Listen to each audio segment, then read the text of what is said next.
Come in. Welcome. I'm E.G. Marshall. Sit down. Anywhere you like. I have a small confession to make. I am crazy about ghosts, and I cannot for the life of me comprehend why anyone should be afraid of them. What, after all, what do ghosts do? They haunt, that's all. To haunt means to visit, to frequent. In short, to hang around. What's so scary about that? A hopeful lover hangs around a lot. If an inspiring lover or a wistful compatriot can hang around without inspiring fear, why not an anxious ghost? Is it really you, Paul? Yes, Melba. It is I. Oh, Paul. Don't cry, Melba. I can't help it. All right, dearest. Go ahead and cry. Oh. Paul, tell me something. What? Are you happy? Where you are? I'm really sorry you asked me that, Melba.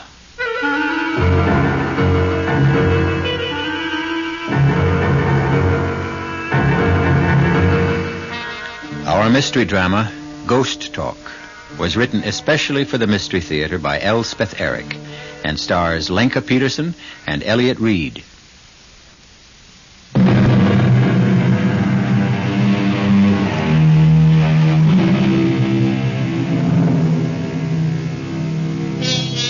Yes, ghosts haunt places. Traditionally, they haunt large, decrepit mansions with long halls, extensive staircases, and musty attics. But these big old edifices have all disappeared from our landscape, and it is more than likely that the ghost of today has to restrict himself to one-bedroom apartments with bath, kitchenette, and dining area.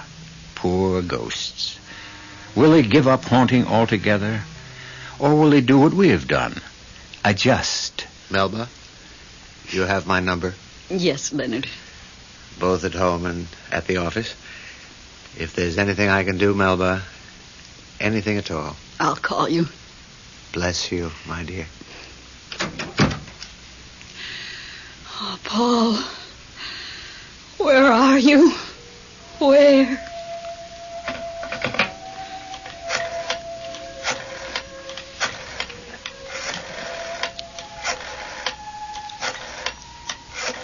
Oh. Irene, it's me. They've all gone. Leonard Whipple was the last to leave. I'm all alone. No, I'm not crying. I'm trying to be brave and calm and remember everything you told me. Leonard said to call him if I needed anything, but what does that mean? I need my husband. I need Paul. Oh, no, Irene, I couldn't go to the movies. No. I'll just sit here and think about Paul. All the beautiful memories. 22 years of beautiful memories. You know, Irene, I keep thinking all the time of what you said to me after the funeral. You said Paul will never be really dead as long as he's remembered. I keep saying that over and over. Paul isn't really dead as long as he's remembered. I want to thank you, Irene, for that beautiful thought. It means everything to me.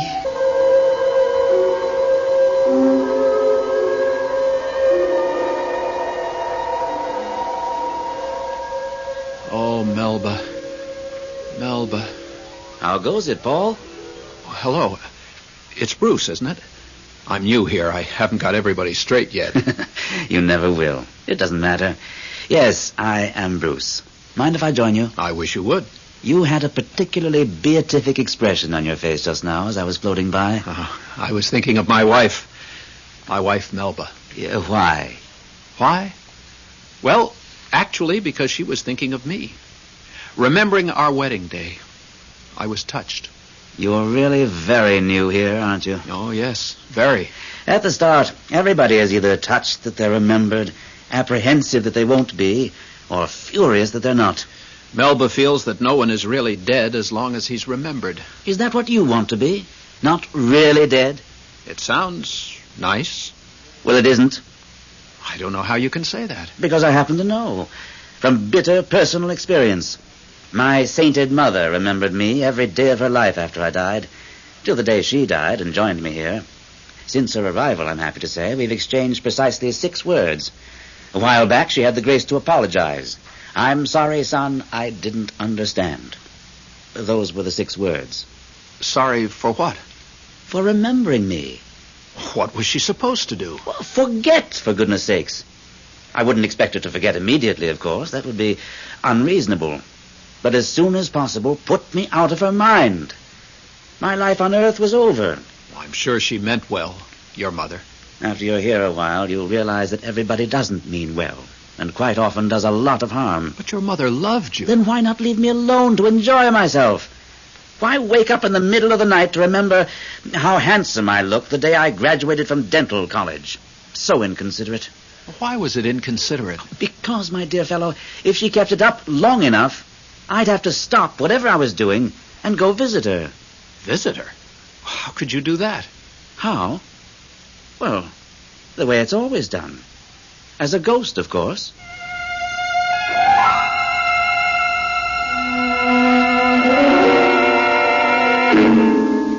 Irene? It's me. Oh, all right, I guess. Leonard was here. We sent out for Chinese food. He left about an hour ago. Oh, I'm just sitting here and remembering. I got out the old picture album to show Leonard. I don't think Leonard cares too much for travel. I wasn't sorry when he left. Looking at the snapshots and remembering the beautiful life I had with Paul, it seemed to bring him closer. Oh, I mean it, Irene. A couple of times, I felt as though he was right here in the room with me. Honestly.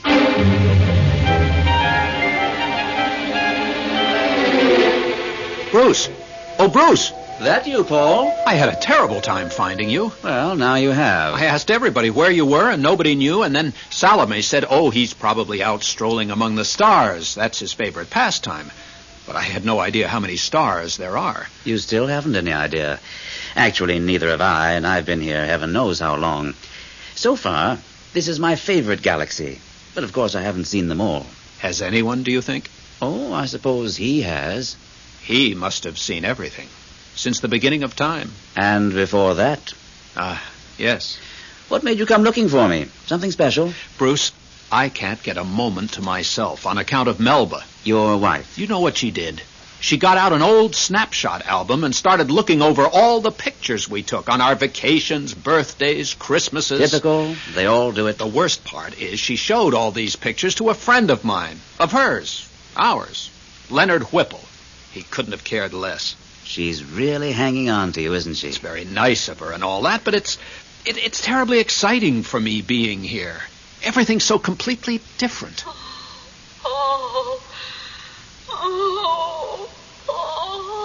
There she goes again. Hear her? Oh, Paul, dear. Dear Paul. Hear that? Vaguely.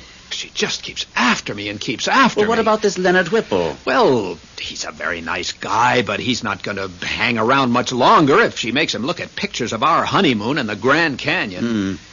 You couldn't just ignore her, I suppose. Well, she's my wife, and I love her.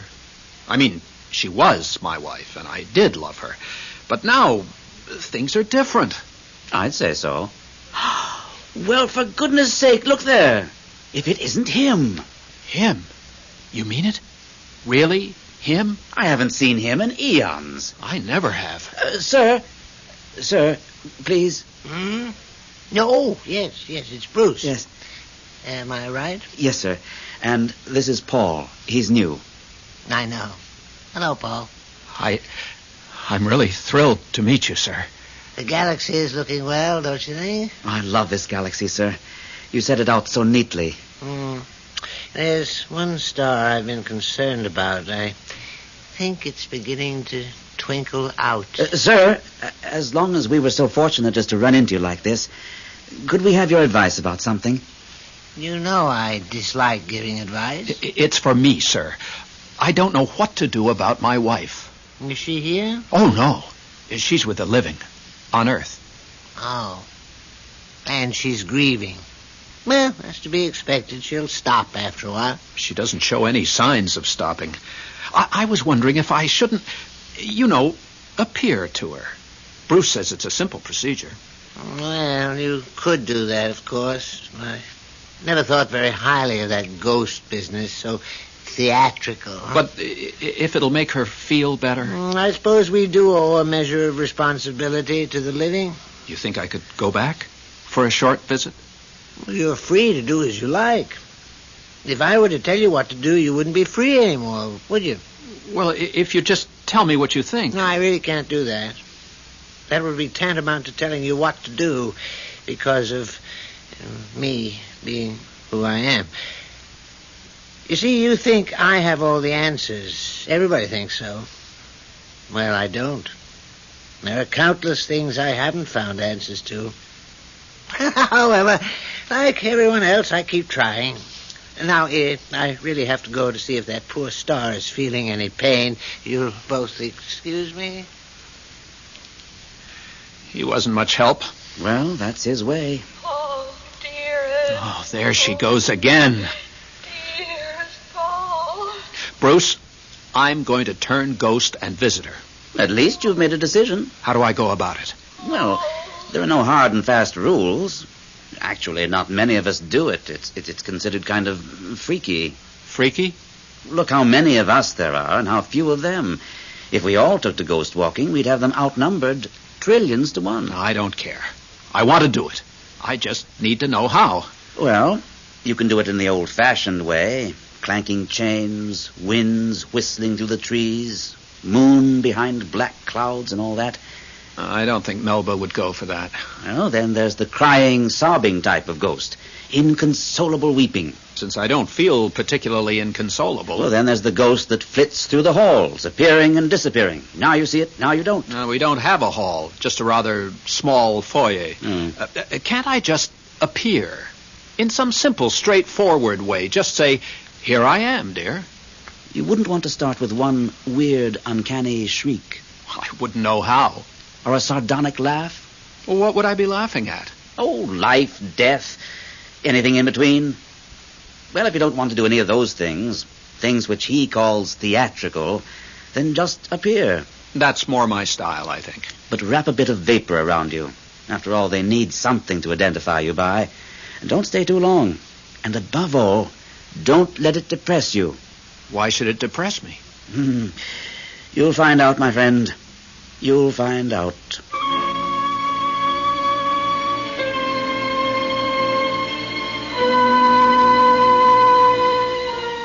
It never occurred to me that a visitation by a ghost could be depressing. Take now that well-known ghost of Hamlet's father, speaking spookily from the battlements at Elsinore. Of course, he didn't sound happy. How could he when his own brother had just killed him and promptly married his widow? He sounded angry, yes. Vengeful, yes. But depressed? No. And certainly not depressing. I'll return shortly with Act 2.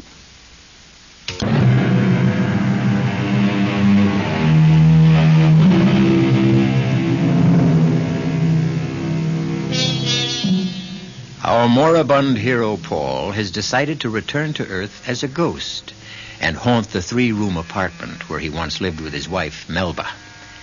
He has simply draped what remains of him in a shred of celestial vapor. And now, as he gazes through the living room window of what used to be his own 10th floor apartment, he can scarcely be distinguished from the melting moonlight that floods the room inside. Nothing's changed. She hasn't changed a thing. Let's take our coffee into the living room, Leonard. Good idea. I think I picked the wrong time. Bring in that plate of cookies, will you? Right. Not those same old oatmeal things. I've always been crazy about oatmeal cookies. They were Paul's favorites. Set them down there. Cream in your coffee? Sugar? Black, please. No sugar. That's the way Paul took his. His after-dinner coffee. In the morning, cream and sugar, yes, but after dinner, nothing. Is that so? And milk in his tea. You don't say. That's the English way, you know. Milk and tea. I didn't know Paul was English. He wasn't. Oh, I see.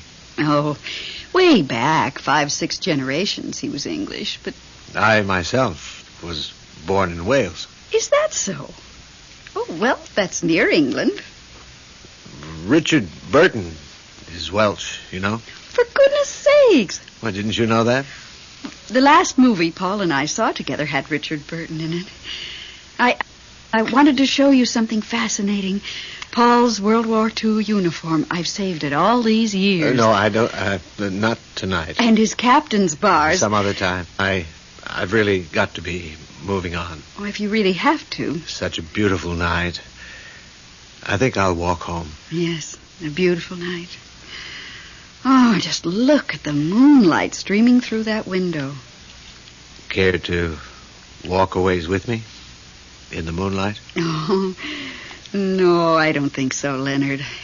I have a lot of things to do here. Yeah, well, if there's anything you need, you have my number. Yes. At home and at the office. Good night, Melba. Thanks for dinner. Thank you for bringing all that fried chicken. Oh, it was nothing. Really. Good night. Good night, Leonard. Oh, Paul. Dear Paul. I need you, Paul. Melba. Oh, I need you so. I'm right here. What was that? I said, I'm here. Paul? Yes, me, Paul. But where? By the window, dear. I can't see you. I'll step inside.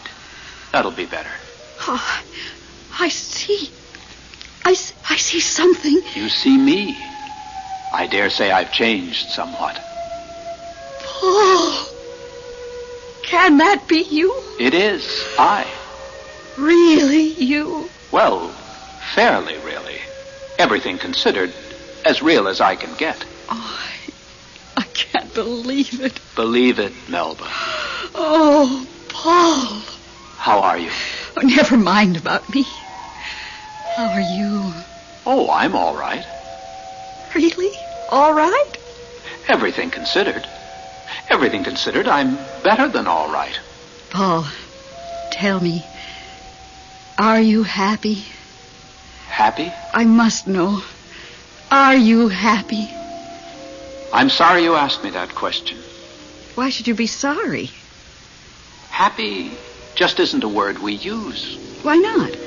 Because it doesn't mean much once you've died. Oh, Paul, you're not saying you're unhappy. No, I'm not saying that. Then what are you saying? Look, Melba, I didn't really come here to talk about me. What about you? Well, naturally, I'm not happy. Why not? Without you? What about Leonard Whipple? Oh, him. What's the matter with Leonard? Well, nothing's the matter with him. He's just not you. Well, I'm not me either. Not the way I was before I... Oh, but I remember you the way you were. And as long as I remember... Melba, honey, I don't even remember me the way I was. You don't? Not very well. You remember me, don't you? Sort of. Sort of. Well, you were my wife. I'm still your wife. Not exactly. There'll never be anyone for me but you. Never, I swear it. Please, Melba. We are man and wife forever, for eternity. And now that I know you can return to me, not in the flesh perhaps, but even like this. It's strange. It's weird, but it's enough for me. I can live on as your wife and on till I join you. Melba, You don't know what you're saying. Oh, I knew you could never really die as long as I remembered you. And you see, here you are, living on.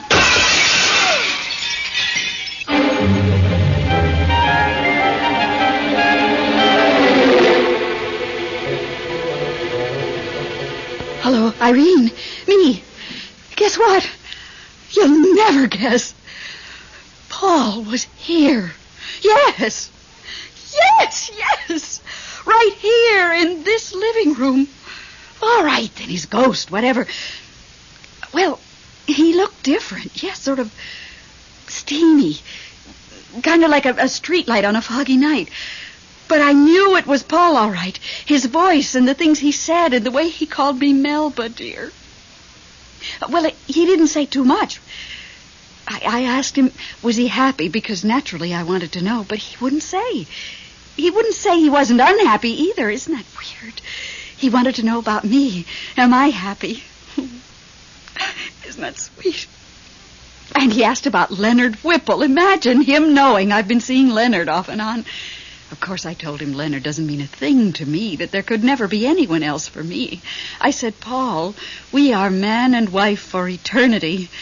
I said, you can never truly die, Paul, as long as I remember you. And then, you know what, Irene? There was this great big noise, a crash sort of. No, not like thunder, more like music, like a chord out of Beethoven or somebody. And all of a sudden, he was gone. But he'll be back. Like you said, no one is really dead as long as he's remembered.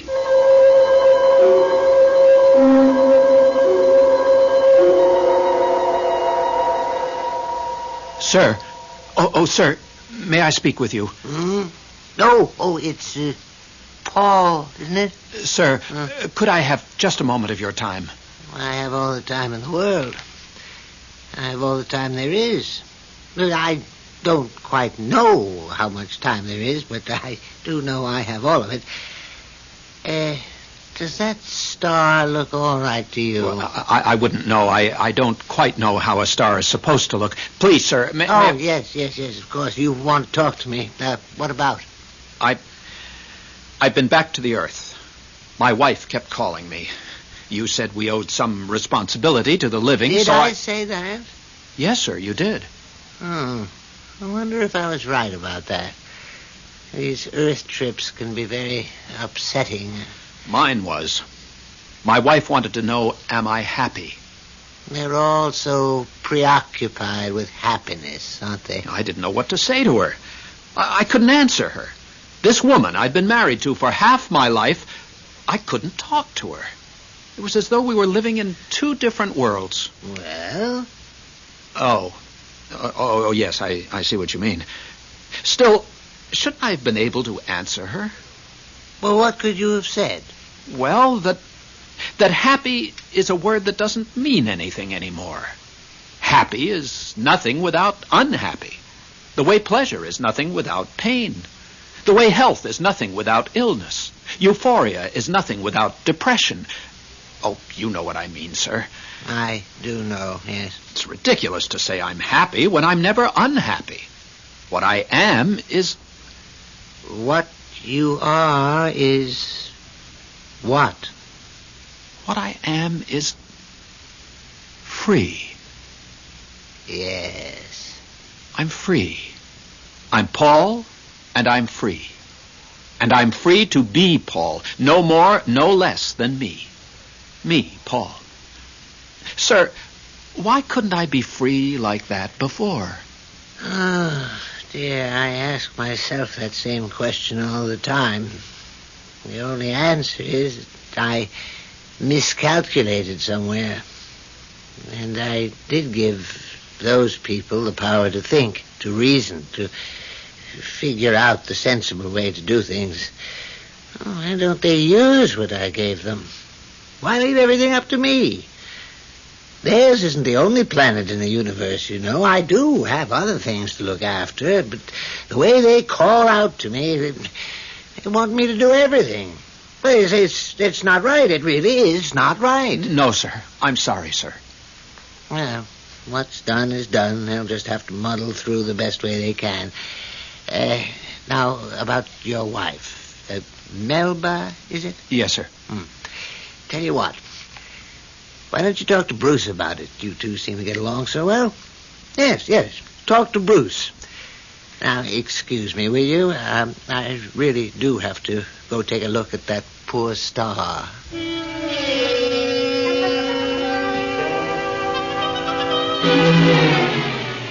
Bruce, he just wasn't any help at all. Now, you listen, Paul. Suppose you had invented the greatest machine imaginable. One that would do, practically anything you can think of. How would you like it if somebody came running to you every time a bolt got loose and asked you to tighten it? But, Bruce, Melba says she's going to go on remembering me forever. We'll be man and wife forever, till she joins me here, and then we'll still be man and wife. Maybe once she gets here, she'll change her mind. But she's only 42. She'll be remembering me for years and years and calling for me, and I'll have to put on that vapor stuff and haunt the apartment. And Bruce, it's so hard to carry on a conversation with her now. It didn't used to be, but now... Well, you couldn't just ignore her. I love her, Bruce. Do you? Well, I did. For a very long time, right up to the moment I died. My last words were, I love you, Melba. At least, that's what I meant to say. I know I had it in my mind to say that, but I'm not positive I ever got around to saying it. Anyway, I can't just brush her off. My. You do have a conscience, don't you? Well, I hope so. It's a very fine thing to have, of course, but sometimes... Look, there's only one thing you can do. What? Get married. Married to Melba? No, not to Melba, you idiot. How could you marry Melba? She's there and you're here. Some marriage that would be. But then whom would I marry? Oh, heavens to Betsy, Paul. The place is full of women. Have you ever seen Helen? Helen who? Helen of Troy, they call her. Actually, I've never met her myself, but from what they tell me...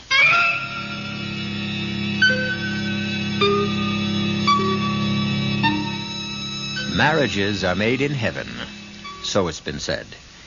There are those who consider this a profoundly true observation, while others think it one of the silliest statements ever made. I myself have no opinion, at least none that I care to express here.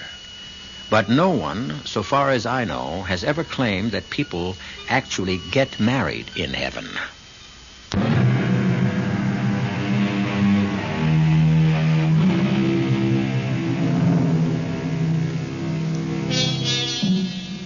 Melba was a wonderful wife to Paul. But as his widow, she leaves something to be desired. Two things. She won't stop desiring him, and she won't leave him alone. In his desperation, Paul has gone to his kindred spirit, Bruce, for help. The only advice Bruce could offer was for Paul to marry again. Not his earthly wife, Melba, but one of the heavenly creatures who, like Paul, expect to live on forever in whatever place it is they live on forever in. You've definitely burned yourself out, little one. Too bad. Sir? Oh, sir. Oh, look, Paul, this dear little star has burned itself out. Well, I knew it wouldn't be long. Sir, I did what you told me to. I talked to Bruce about my problem, and you know what he said? He said get married.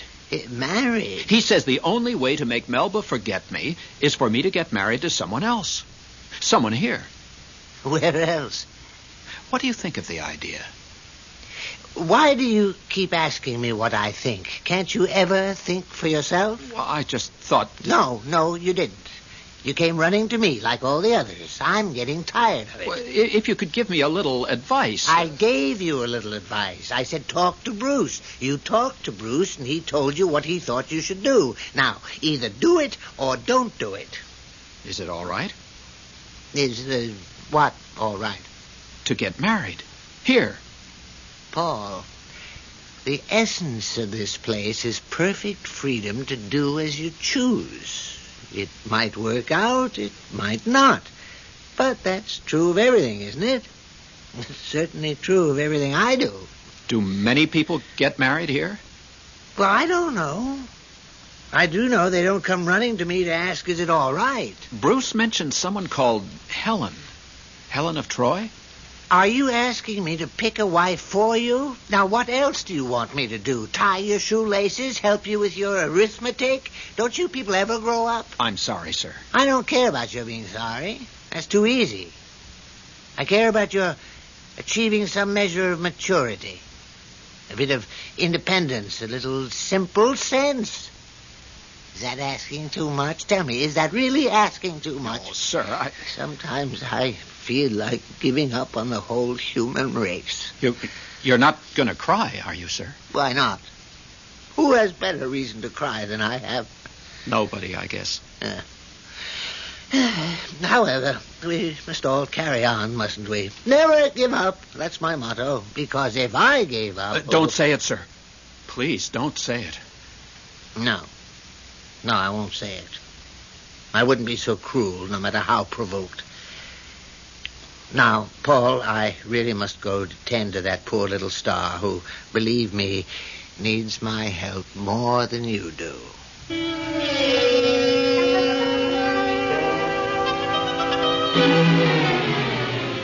Irene, it's me. Oh, just sitting around. Leonard asked me to go to that new steak place with him, but I said no. I didn't feel like it, that's why. Don't be silly. I like Leonard. He's a very nice man, but... Well, there's a beautiful moon out tonight, and I thought maybe... Oh, for heaven's sakes, what's that? Well, there was a terrible clanking noise just now. It scared me to death. Oh, how could it be the radiator? The heat's not turned on yet. Is there a storm coming up or something? Was that whistling sound? Can't you hear it? Like a terrible wind. Or maybe a hurricane. What do you mean you don't hear anything? What? There goes the moon. It must be a hurricane. I mean, the moonlight just stopped shining. How can it be shining where you are and not here? Oh, now it's shining here, too. Irene, are you there? Are you crying about something? Oh, I thought you were. Well, no reason. I just thought I heard... Well, I heard somebody crying. More than crying, really sobbing. Oh, my goodness. Something just ran through the room. How do I know what? It disappeared into the kitchen. Irene, there's something here in the kitchen. It's laughing, terrible laughing. It couldn't be Paul because it couldn't be. Paul doesn't behave that way. He just comes to the window and says, "Here I am, Melba dear." It couldn't be Paul. Here I am, Melba dear. He just said it. Here I am, Melba dear. Melba, I'm here. Irene, I'm going to hang up. I've got to find out if it's Paul. And if it is Paul, I've got to know why he's behaving so peculiarly. No, don't come over. You might scare him away. I mean, after all, I'm used to these things and you're not. Bye, Irene. Hello, Melba. Paul, is it you? No, it's not Paul. Oh, don't be frightened. I'm Bruce. Bruce? Who? I don't know any Bruce. I'm Paul's new friend. His best friend, actually. But why are you here? Why isn't Paul here? He couldn't make it tonight. Why not? Nothing's happened to him, has it? What could happen? Well, nothing, I suppose. Everything's already happened. Precisely. Well, then why isn't he here? I've thought about him and thought about him every single day, and every time I woke up during the night. I've been over every moment of every day of every year we had together. That's just it. And I'm just about to start over at the beginning. I wouldn't do that if I were you. Why not? He's not really dead as long as I remember him. He's not really alive either, is he? Well, no, but... Melba, you're wearing him out with all this remembering. Wearing him out? Yeah, back and forth, back and forth. It's very tiring, Melba. You mean he'd rather just stay where he is? I think so. Oh, nobody wants to be dead and forgotten. Wait till it's your turn. I certainly don't want to be. Wait. You'll find out. Nobody wants to be dead and forgotten. That's because they haven't tried it yet. You mean to tell me that Paul wants to be forgotten? By me? If you think you could manage it. Forget 22 beautiful years?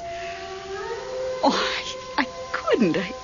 I couldn't possibly. What about having 22 more beautiful years with somebody else? Like who? Well, I've heard nice things about a certain Leonard Whipple. Leonard Whipple? I've heard he's very devoted to you. But Leonard's not Paul. I mean, Leonard could never be Paul. But he could be Leonard, couldn't he? If you'd let him. Well, Paul is the only man for me. Always was, always will be, and that is that. Oh, Melba. Why do you say, oh, Melba, like that? Because you forced me to tell you something I really have no right to tell you. What? What is it? Hardly anybody knows about it. Just me. And Paul, of course. What is it? I shouldn't repeat it. No. My lips are sealed. It's too private. Does it concern Paul? Is it about Paul? You won't mention it to a living soul? I won't mention it to anybody. What is it? Paul is getting married again. Paul is getting married again?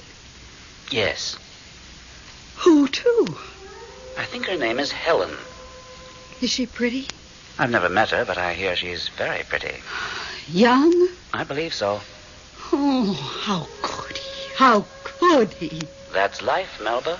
Life? Paul's not alive. No, but you are, Melba. Yes, I am. Make the most of it. That's my advice to you. Thank you, Bruce, for telling me what you told me. I really appreciate it. You're quite welcome. I don't suppose Paul would ever have told me himself. Oh, eventually he would have. Maybe. Maybe not. Well, if you see him, tell him I hope he's very happy with his Helen. I'll tell him. Nice to have met you, Melba. It's very nice to have met you, too, Bruce. Are you still sitting down or standing up? I can't quite tell. Does it really matter? Well, I'd just like to, I don't know, shake your hand or something. Not necessary. Not necessary at all. I could see you to the door. No, let's just part this way. A fond adieu to you, Melba. A fond... Oh. He's gone. Just disappeared. Well, that's the way with ghosts. Who needs ghosts anyway? With all their comings and goings and the way they talk. Who can understand them? Hello, Irene? Irene, you are absolutely not going to believe what I'm about to tell you. You simply will not believe it.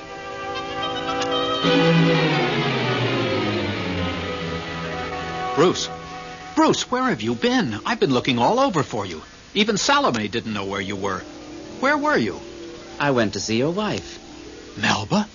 What for? To tell her you were getting married. Bruce, you had no right to do that. Here we do as we choose. He told you that. How did she take it? Shocked, of course. Hurt. What you'd expect. But told me you were going to tell her. I knew you wouldn't let me. I wouldn't have. For one very good reason. It's not true. What's not true? That I'm getting married. You changed your mind? Not exactly. I asked Helen. Yes? She said absolutely not. She says she's not the marrying type. But you didn't stop right there, did you? There are others. I asked Catherine. I can't pronounce her last name. She used to be an empress in Russia. She laughed, fit to kill. And so did Amy and Louise and Marie. Even Salome laughed at me. Are you upset? Well, nobody likes to be laughed at. Yes, I'm upset. But on the other hand, I'm relieved, too. Bruce, I really don't want to get married.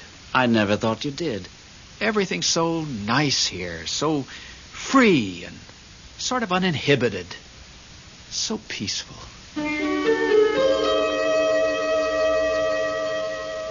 Leonard, it's Melba.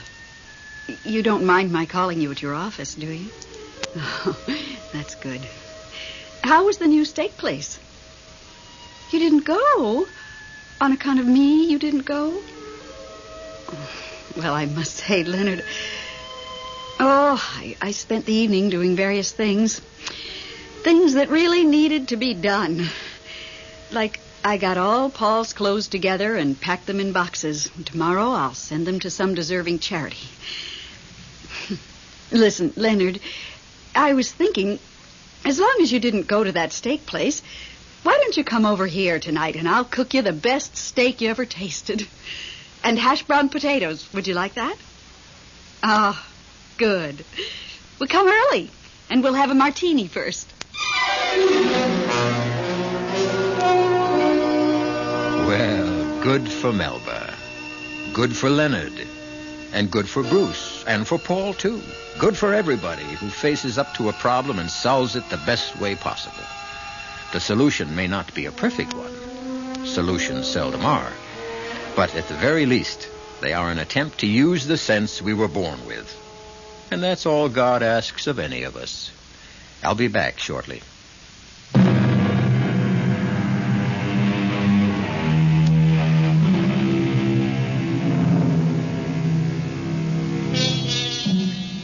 You do realize, don't you, that the story I've just brought you is all pure fantasy. I don't know any more than you do what happens to us once we have resigned this terrestrial life, and you know as little as I do. Unless, of course, you are a ghost. Oh, if you are, I wish you'd get in touch with me. I have gobs and gobs of things I'm dying to ask you, well, for one thing,